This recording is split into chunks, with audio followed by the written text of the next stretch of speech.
हामी कहाँ 70 वर्ष अघि ठुलो परिवर्तन भयो। हामी नयाँ युगमा प्रवेश गर्यौँ। वास्तवमा भन्ने हो भने जनप्रतिनिधित्वको युगमा पुग्यौँ। तर जनप्रतिनिधित्वको युगमा आइसक्दा पनि हामीले जनप्रतिनिधिहरू सामेल हुने सर्वोच्च संस्था निर्वाचित गरे पनि त्यो सर्वोच्च संस्था बसेर छलफल गर्ने, निर्णय गर्ने, देशका बारेमा, जनताका बारेमा, देश र जनतालाई कसरी सुविधा पुर्याउने, कसरी अगाडि बढाउने भन्ने सम्बन्धमा निर्णय गर्ने थलो सर्वोच्च विधायिका भवन, संसद भवन हामीसँग थिएन। गत वर्ष नै हामीले संसदीय भवनको कामलाई अगाडि बढाएका छौँ र त्यो हाम्रो नजिकै निर्माण भइरहेको छ। यस्ता थुप्रै निर्माण कार्यहरू सम्पन्न भएका छन्। हामीले थुप्रै जनतामा आशा जगाउने कामहरू गरेका छौँ। कतिपय कोणहरूबाट केही पनि भएन, केही पनि भएको छैन भन्ने हल्ला चलाउने, जनतालाई निराश बनाउने, जनतामा असन्तुष्टि भड्काउने प्रयासहरू भइरहे पनि सरकार त्यसबाट किञ्चित विचलित भएन। हामीले आशा जगाउने कामहरू, जनतामा आशा जगाउने कामहरू र सरकारका क्रियाकलापहरूप्रति भरोसा जगाउने कामहरू र भविष्यप्रति आशा र विश्वास जगाउने कामहरू लगातार गर्यौँ। हामीले बाटाहरूको सन्दर्भमा भन्ने हो भने थुप्रै बाटाहरू, दिनमा 5.5 किलोमिटरभन्दा बढी बाटो, प्रतिदिन 5.5 किलोमिटर बाटो बनेको छ यस बीचमा। र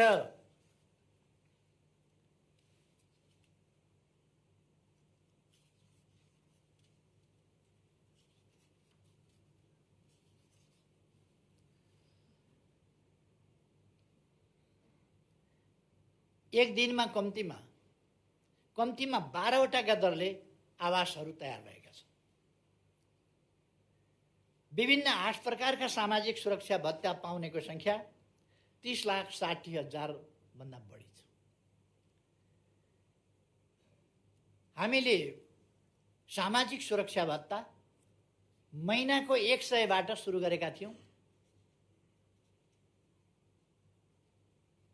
त्यो 100बाट सुरु गरेको, महिनाको 100बाट सुरु गरेको भत्ता आज दिनको 100मा पुगेको छ। र मैले अस्ति नै भनिसकेको छु, अब आगामी दिनमा आउँदो बजेटबाट त्यो सामाजिक सुरक्षा भत्ता अझ बढी वृद्धि गरिनेछ। त्यो कुरा मैले बताएको छु।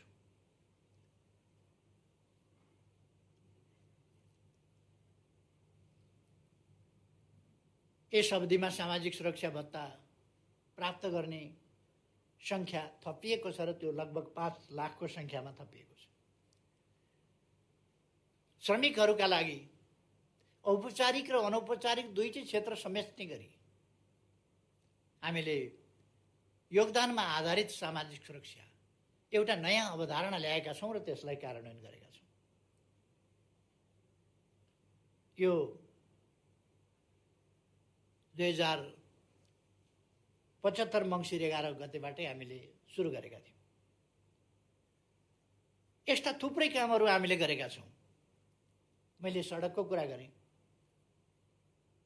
5.5 किलोमिटरभन्दा बढी सडक हामी प्रतिदिन निर्माण गरिरहेका छौँ।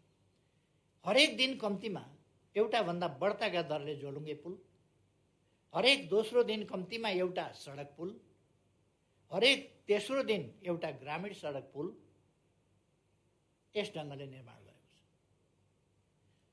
पूर्वमा जाने हो भने भद्रपुर गलगलिया मेची खोलामा पुल बनेको छ। पश्चिममा जाने हो भने गड्डा चौकीमा पुल बनेको छ महाकाली। पूर्वदेखि पश्चिमसम्म हामीले नदी करिडरहरू, महाकाली करिडरदेखि लिएर कोशी करिडरसम्म विभिन्न करिडरहरू निर्माण गरेका छौँ। विभिन्न नाकाहरू खोलेका छौँ। उत्तर दक्षिणका बाटाहरू लिङ्क रोडका रूपमा, राजमार्गका रूपमा बनाएका छौँ।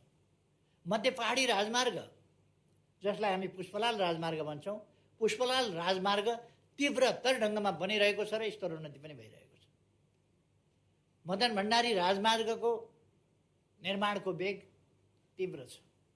मैले भनिरहनु पर्दैन, पूर्वदेखि पश्चिमसम्मका दाजुभाइ दिदीबहिनीहरूले देखिरहनु भएको छ कुन ढङ्गले मदन भण्डारी राजमार्गको निर्माण भइरहेको छ।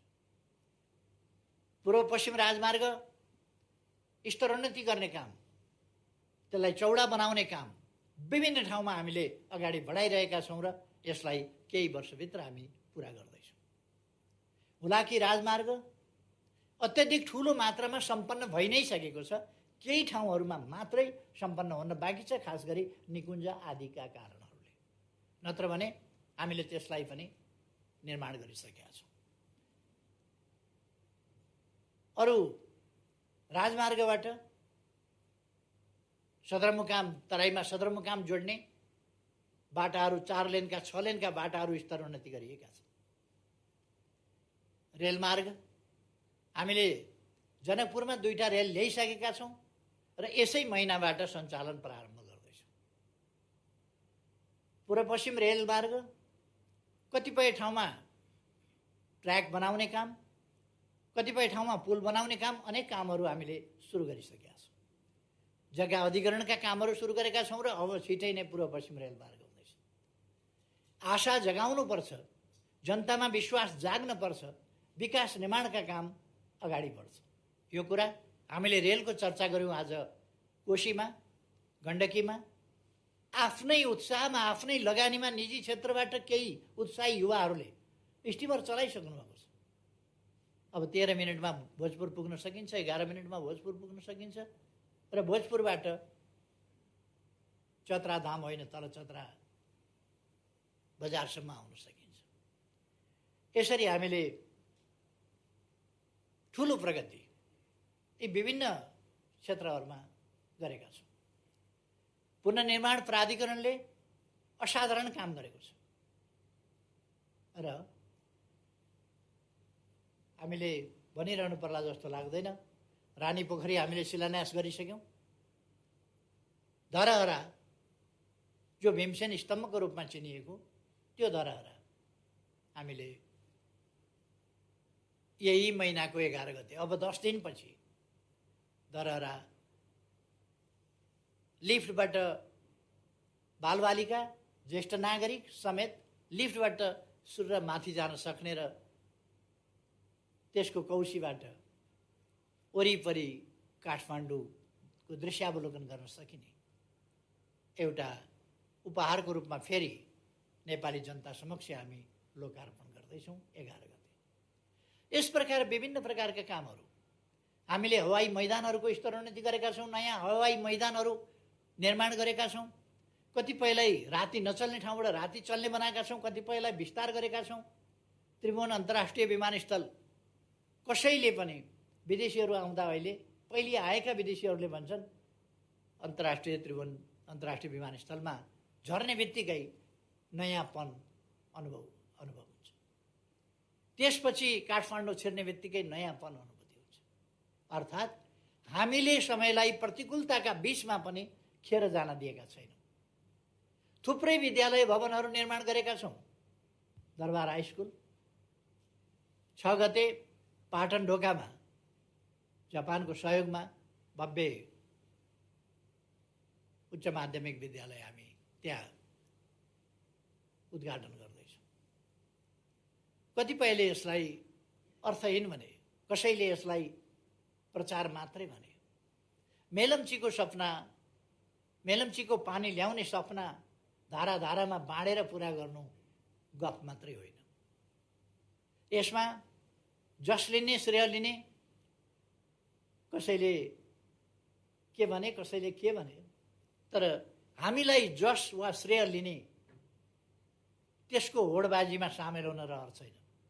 हामीलाई जस चाहिएको होइन, हामीलाई काम चाहिएको। हामीलाई कामलाई सफल बनाउनु छ, देशलाई अगाडि बढाउनु छ, जनतालाई सुविधा पुर्याउनु छ। हामीलाई देशबाट गरिबी हटाउनु छ, देशलाई माथि उठाउनु छ, पछौटेपनबाट अगाडि बढाउनु छ, देशलाई आधुनिकीकरण गर्नु छ, हामीलाई विज्ञान प्रविधिको प्रयोग गर्नु छ र हामीले डिजिटल नेपाल भनेका छौँ। डिजिटल नेपालको क्षेत्रमा हामीले कृषिलाई पनि आधुनिक प्रविधिको प्रयोग गरेर अगाडि बढाउने काम हामीले गरेका छौँ। नयाँ पिँढी, विद्यालय, शिक्षालय, विभिन्न ठाउँहरू वा अरू ठाउँहरू, आज एउटै ठाउँबाट हामी विभिन्न आयोजनाहरू सिंहदरबारबाट कसरी बनिरहेका छन् भनेर हेर्न सक्छौँ। तामाकोसीको काम कस्तो भइरहेको छ, भैरवा एयरपोर्टको काम कस्तो भइरहेको छ, पोखरा एयरपोर्टको काम कस्तो भइरहेको छ, भेरी बबईको काम कस्तो भइराखेको छ, यी सबै कुराहरू हामी यहीँ सिंहदरबारमा बसेर हेर्छौँ। यी उपलब्धिहरू हामीले हासिल गरेका छौँ।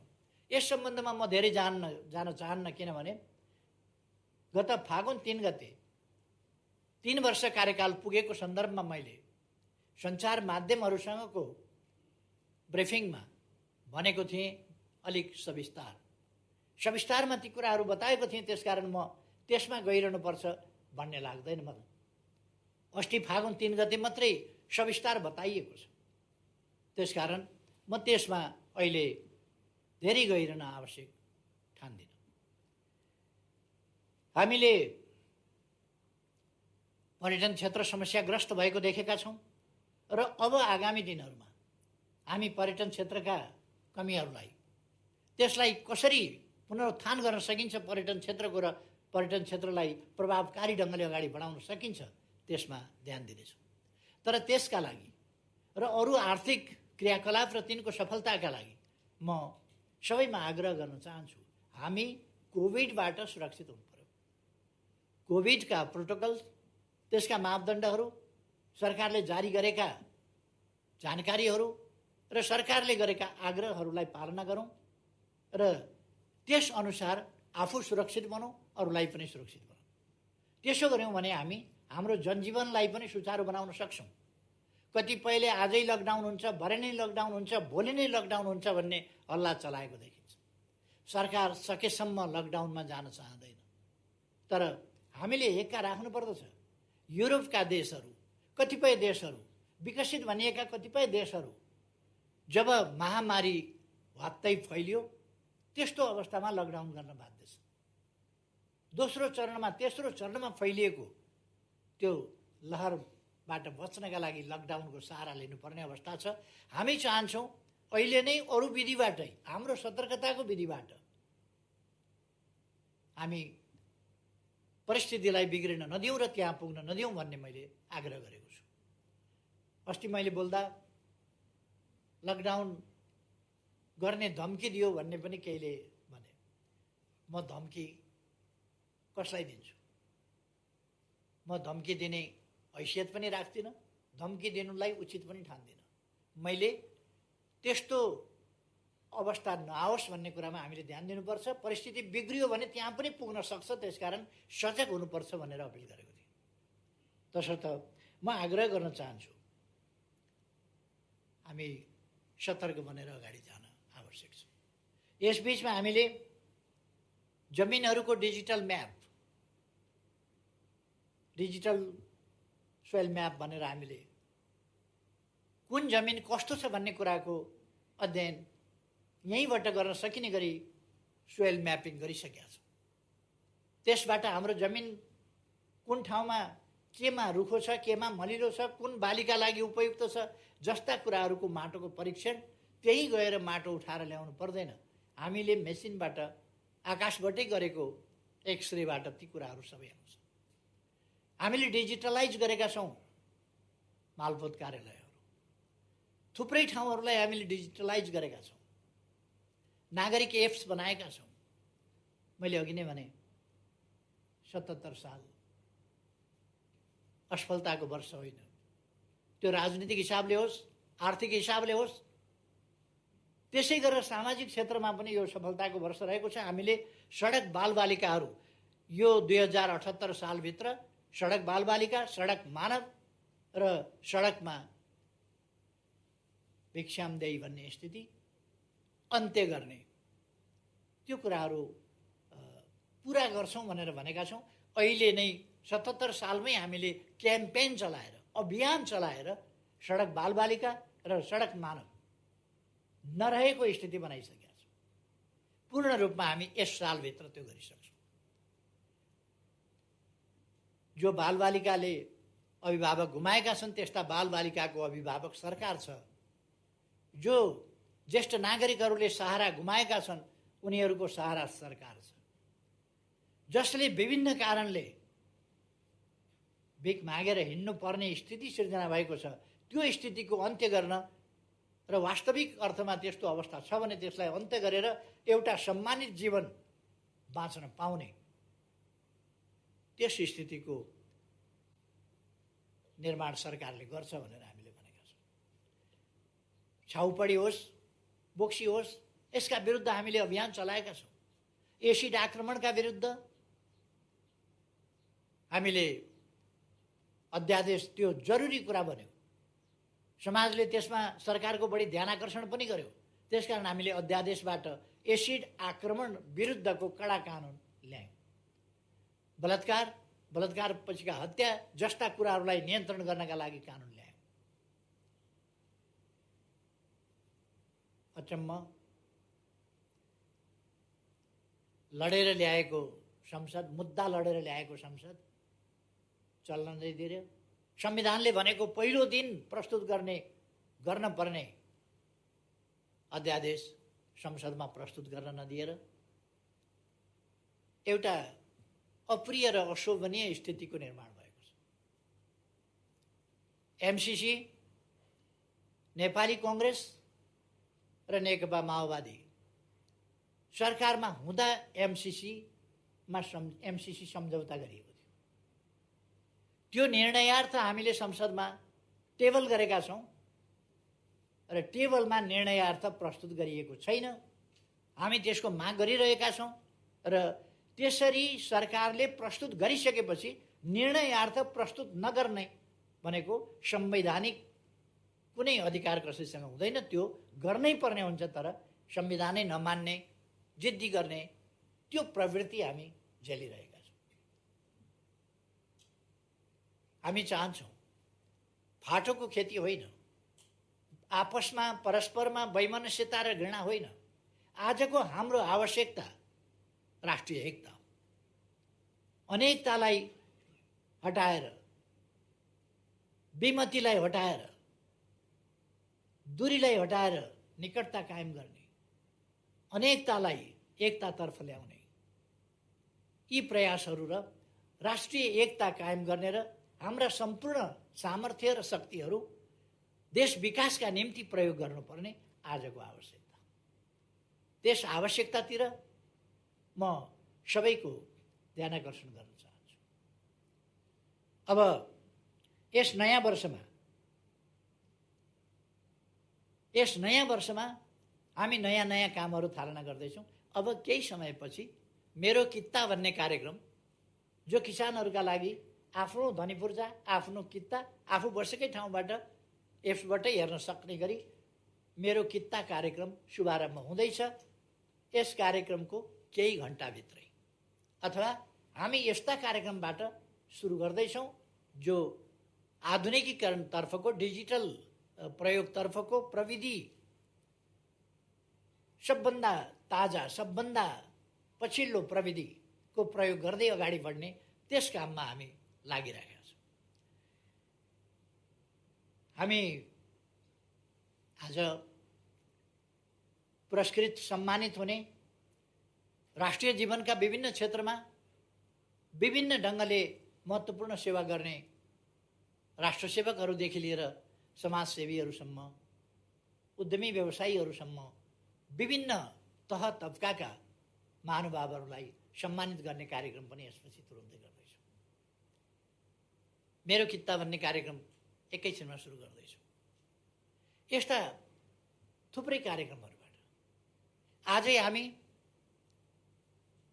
लोकतान्त्रिक आन्दोलन, जनआन्दोलन, सशस्त्र द्वन्द्वमा विभिन्न ढङ्गले पीडित भएका व्यक्तिहरू, योगदान गरेका व्यक्तिहरूलाई प्रतीकात्मक ढङ्गले सम्मान गर्ने त्यो कार्यक्रम पनि आज हामी प्रारम्भ गर्दैछौँ विधिवत रूपमा। अर्थात् हामी एउटा नयाँ उत्साहका साथ, नयाँ आत्मविश्वासका साथ नयाँ वर्षमा प्रवेश गरिरहेका छौँ र यस नयाँ वर्षमा हामी हामीले थालिसकेका कामहरूलाई तीव्रताका साथ पूर्णता दिने, अपुरा कामहरूलाई पुरा गर्ने, जो यसै वर्ष पुरा हुन सक्दैनन् त्यसलाई उल्लेख्य मात्रामा अगाडि बढाउने, देशलाई अब दुर्गम रहन नदिने।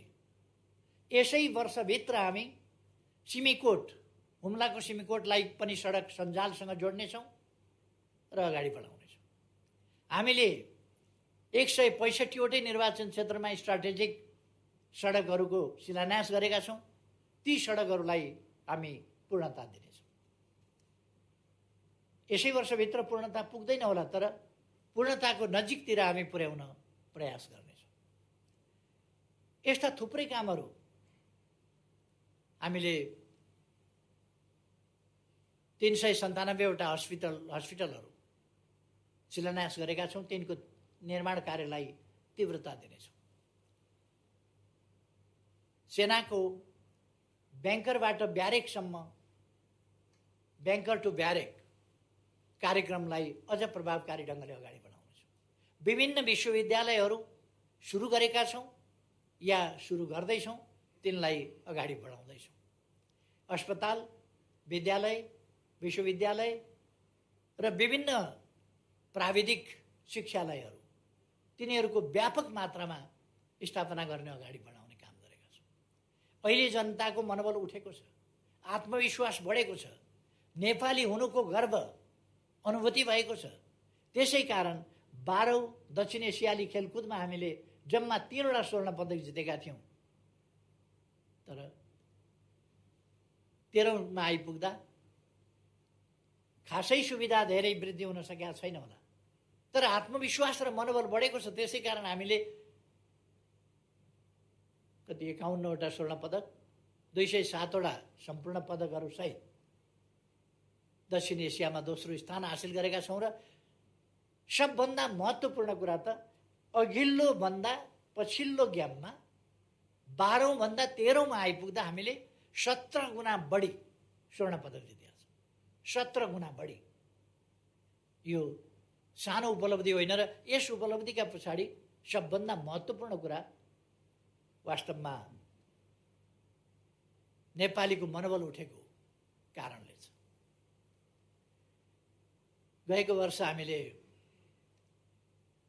आफ्नो भूभाग समेत सामेल गरेर नेपालको नयाँ नक्सा जारी गर्यो। सम्पूर्ण नेपाली जनताको मनमा त्यसले हर्ष छाएको छ, उमङ्ग छाएको छ, राष्ट्रिय गौरव बढेको छ, आत्मविश्वास बढेको छ र हामीले हाम्रो गौरवपूर्ण इतिहास फेरि एकपल्ट सम्झेका छौँ। हाम्रो बहादुरीको इतिहास फेरि एकपल्ट सम्झेका छौँ। हाम्रा पूर्वजहरूको विद्वतापूर्ण इतिहास, खोज अध्ययन अनुसन्धानमूलक इतिहास फेरि एकपल्ट हामीले सम्झेका छौँ। अब आगामी दिनमा हामी प्रवेश गरिरहेको यस वर्षमा हामीले योजनाबद्ध ढङ्गले हिँड्दै जाँदा जहाँ पुगिएला भन्ने कुरा होइन, भरे बेलुका कहाँ बास बस्ने भन्दा जहाँ पुगिएला त्यहाँ बास बस्ने होइन। हाम्रो बास बस्ने ठेगान छ, हामी पुग्ने गन्तव्य छ। कहाँ विश्राम गर्छौँ, अन्तिम कहाँ पुग्ने गन्तव्य हो। कुन बाटोबाट हामी अगाडि बढ्छौँ, यी कुराहरू हामीले समाजका कुनै पनि पक्ष, चाहे ती सेवाका पक्ष हुन्, चाहे पर्यटनका पक्ष हुन्, चाहे उद्योगका पक्ष हुन्, चाहे कृषिका पक्ष हुन्, गएको फागुन 10 गतेदेखि 16 गतेसम्ममा मात्रै 7वटा प्रदेशमा हामीले ठुला ठुला नयाँ औद्योगिक क्षेत्रहरूको शिलान्यास गरेका छौँ र आमन्त्रण गरेका छौँ दुनियाँलाई कि यहाँ लगानी गर्नुहोस्। लगानीका निम्ति शान्तिपूर्ण वातावरण निर्माणको हिसाबले अनुकूल वातावरण बनेको छ र श्रम समस्याहरूको सम्बन्धमा एउटा राम्रो वातावरण बनेको छ। श्रमिक, श्रमदाता र सरकारका बीचको समन्वय र सहकार्यमा नै तत्क्षेत्रका कानुन, नीति, नियमहरू निर्माण गर्ने र त्यस क्षेत्रलाई सहज ढङ्गले विकासको मार्गमा अगाडि बढाउने कामहरू भएका छन्। ती कामहरूलाई आगामी दिनमा हामी अझ तीव्रताका साथ अगाडि बढाउनेछौँ।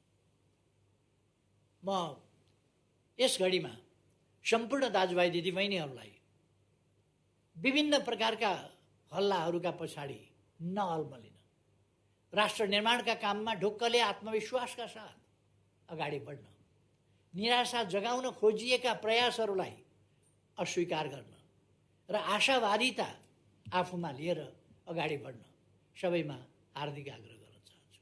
हामी सबैको निष्ठा देशप्रति, देशका जनताप्रति, हामी सबैको निष्ठा मानव जातिको सर्वोपरि हितको रक्षाप्रति।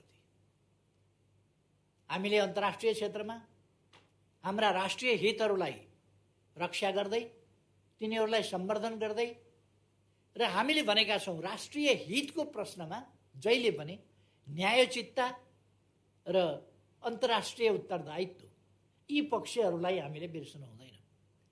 न्याय बिनाको या न्यायरहित राष्ट्रिय हित राष्ट्रिय अहङ्कार हुन सक्छ अथवा अन्यायपूर्ण राष्ट्रिय हित हुन सक्छ। त्यस कुरामा हामी सजग हुनुपर्छ। हामी आफू पनि न्यायसहितको र अन्तर्राष्ट्रिय उत्तरदायित्व सहितको, शान्तिको पक्षको, न्यायको पक्षको, विकासको पक्षको, समानताको पक्षको यस्तो अन्तर्राष्ट्रिय सम्बन्धको पक्ष पोषण गर्छौँ र अरू सबै विश्वसँग पनि हामी त्यही अपेक्षा गर्छौँ। विश्वलाई शान्ति आवश्यकता छ, विकासका निम्ति शान्ति आवश्यकता छ, मानवीय सुखका निम्ति, निर्भय वातावरणका निम्ति, अमन चयनका निम्ति शान्तिपूर्ण वातावरण आवश्यक छ।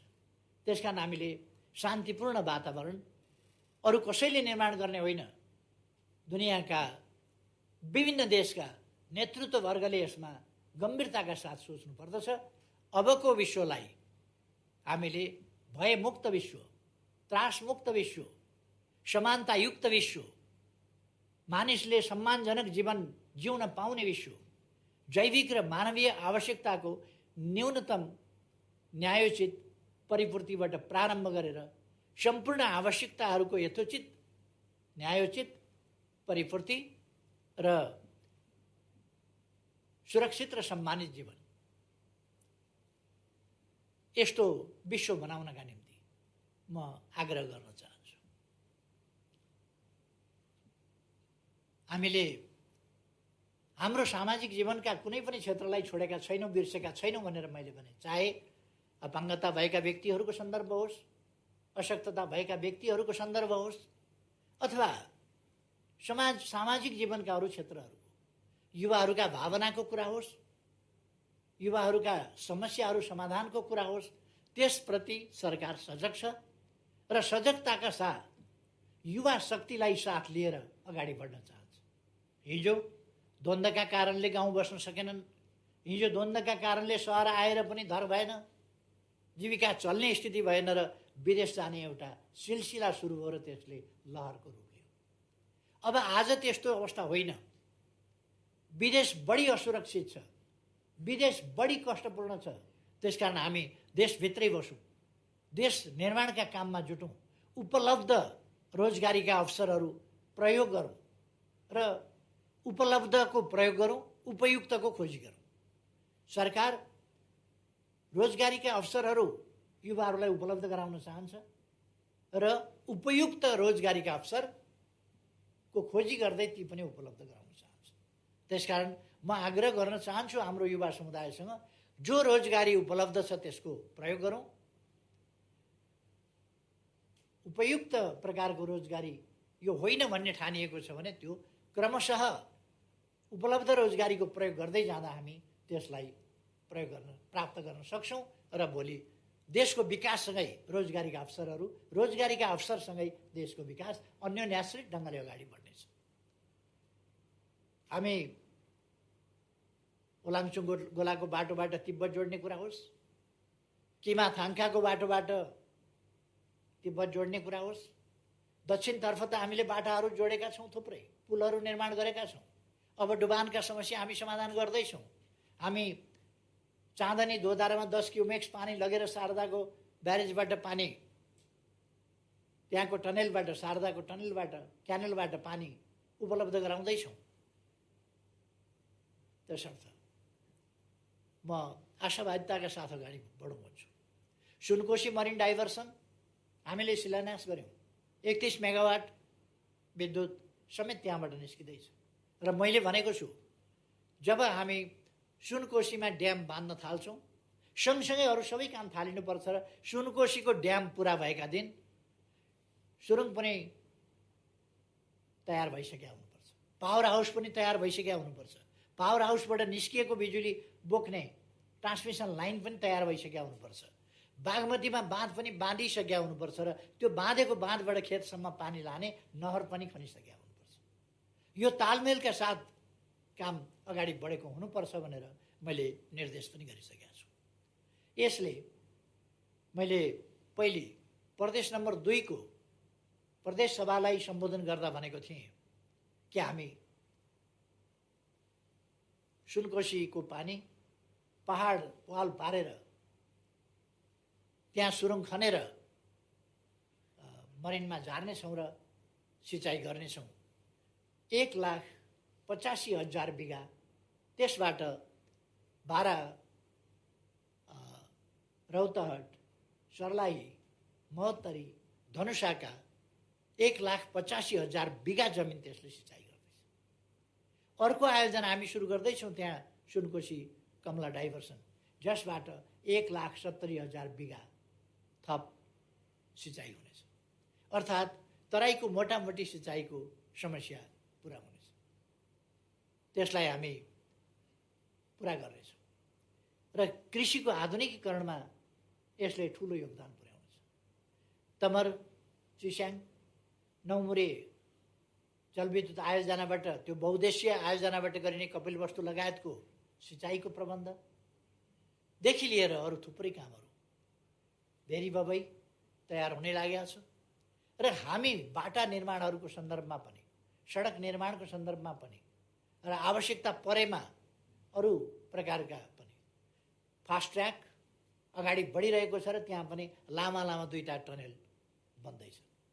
हामी टनेल युगमा प्रवेश गर्नका लागि बाटाको क्षेत्रमा यो थानकोट नौबिसे सडक, त्यसबाट पनि देखिएको छ हामी टनेल युगमा प्रवेश गरेका छौँ।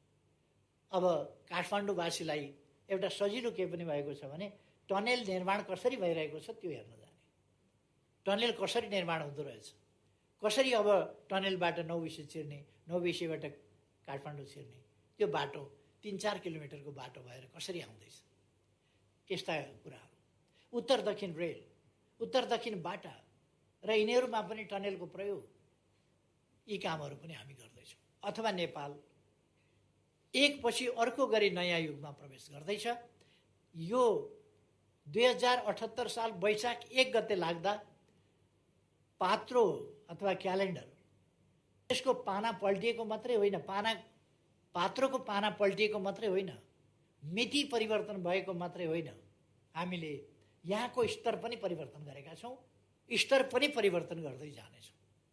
यस आशावादिताका साथ अगाडि बढौँ भन्ने म सबैमा धेरै धेरै आग्रह गर्न चाहन्छु र फेरि एकपल्ट सम्पूर्ण नेपाली दिदीबहिनी तथा दाजुभाइहरूमा कोभिड-19बाट सावधान रहन, यसको बचावका उपायहरू गर्न, बालबालिकाहरूलाई पनि बचाउन, ज्येष्ठ नागरिकहरूलाई पनि बचाउन अगाडि बढौँ। हामीले खोपको सुरुवात गरिसकेका छौँ। 18.5 लाख लगभग व्यक्तिले खोप लगाइसकेको स्थिति छ। खोपको कार्यक्रम अगाडि बढ्दै जानेछ र यसलाई हामी नियन्त्रण गर्न सफल हुनेछौँ भन्ने विश्वासका साथ अघि बढौँ। सबैमा धेरै धेरै फेरि पनि शुभकामना भन्न चाहन्छु। नयाँ वर्ष 2078 सबैका लागि सुस्वास्थ्य, सुख समृद्धि, सफलताको वर्ष रहोस्, सबैको खुसीको वर्ष रहोस्। सबैमा धेरै धेरै धन्यवाद।